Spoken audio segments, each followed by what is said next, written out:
বলেছেন মানুষকে সৃষ্টি করে আল্লাহ তাআলা বলে দিয়েছেন মানুষকে আমি আল্লাহ দুনিয়ার মাধ্যমে সেরা মানুষ হিসাবে ঘোষণা করে দিলাম।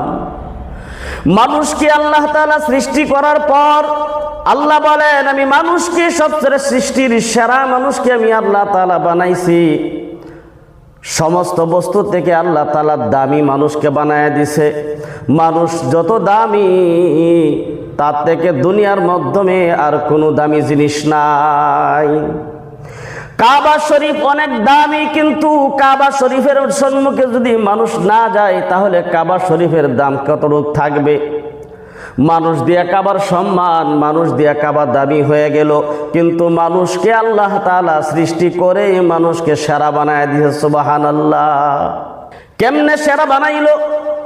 আল্লাহ তাআলা বলেন আমি মানুষকে বললাম তোমাদের সম্মুখে আমি একটা আমানত রাখলাম।